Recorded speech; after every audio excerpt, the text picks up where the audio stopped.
안녕하세요. 여러분이 보내주신 자료, 식육산업의 패스텔 분석. 이걸 바탕으로 오늘 한국 식육산업을 둘러싼 여러 요인들 한번 깊이 파헤쳐 보려고 합니다. 정치, 경제, 사회문화, 기술, 환경, 법률, 뭐 이렇게 패스텔 분석 틀이라고 하죠. 이걸로 우리가 먹는 고기 뒤에 어떤 힘들이 작용하는지 핵심만 쏙쏙 뽑아서 이야기 나눠볼게요.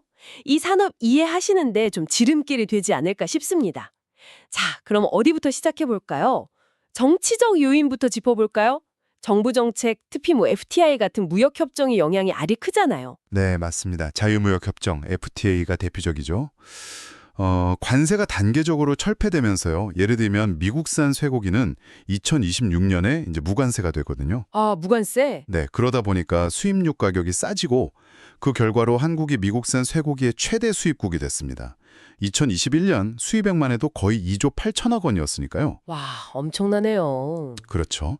근데 이런 개방 압력 속에서도 과거에 그 광우병 논란이 있었잖아요. 그 이후로 검역 기준은 또 강화됐고요. 뭐 30개월령 미만만 수입한다던가. 아, 네네, 기억납니다. 네. 그리고 소비자들이 불안해하니까 2009년부터 소고기 이력 추적제 같은 것도 시행했죠.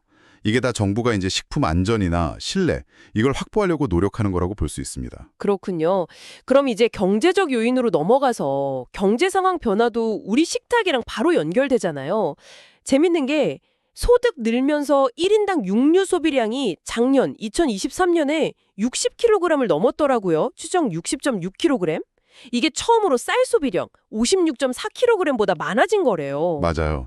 확실히 소득이 늘면 고기 소비가 늘죠. 근데 또 불안정한 요인들도 많아요.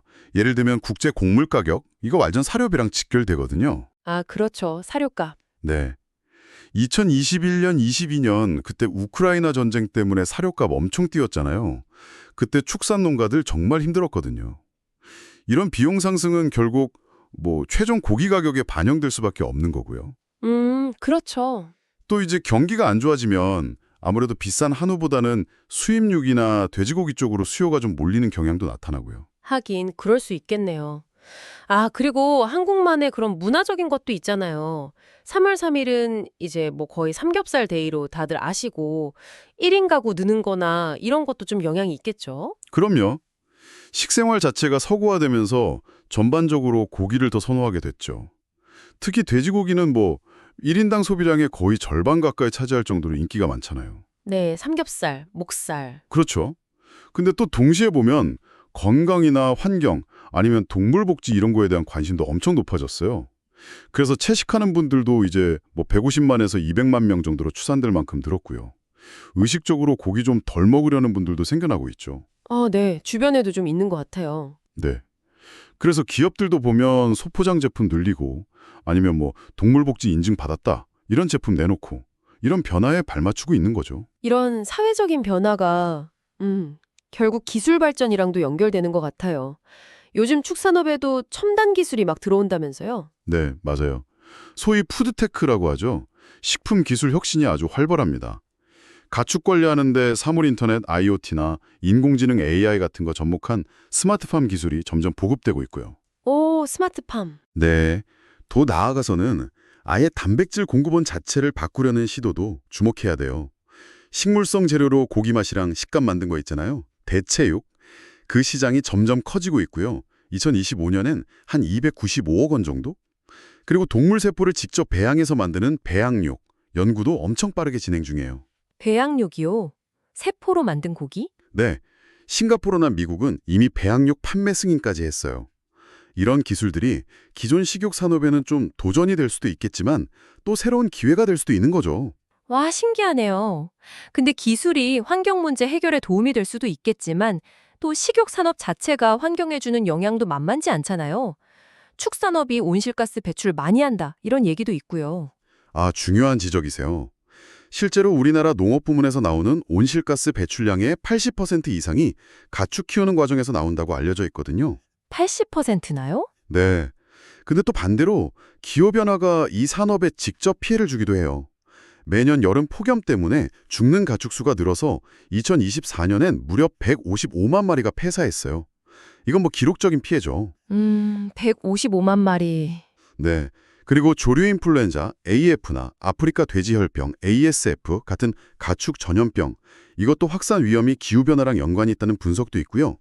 그래서 점점 지속 가능성, 이런 요구가 커지면서 가축 분뇨를 바이오차라고 숯 같은 형태로 만들어서 토양 개량제로 재활용한다거나 아니면 사료를 좀 바꾸거나 해서 탄소 배출 줄인 축산물을 개발하려는 노력들, 이런 게 중요해지고 있습니다. 네, 환경 문제는 정말 빼놓을 수 없겠네요. 자, 그럼 마지막으로 법적인 측면을 한번 볼까요? 우리가 마트나 식당에서 원산지 확인하잖아요. 뭐 한우인지 수입산인지 이것도 다 법으로 정해진 거죠? 현 과정에 걸쳐서 축산물 위생관리법, 가축 전염병 예방법, 동물보호법 등등 수많은 법률이 적용됩니다. 와, 복잡하네요. 그렇죠.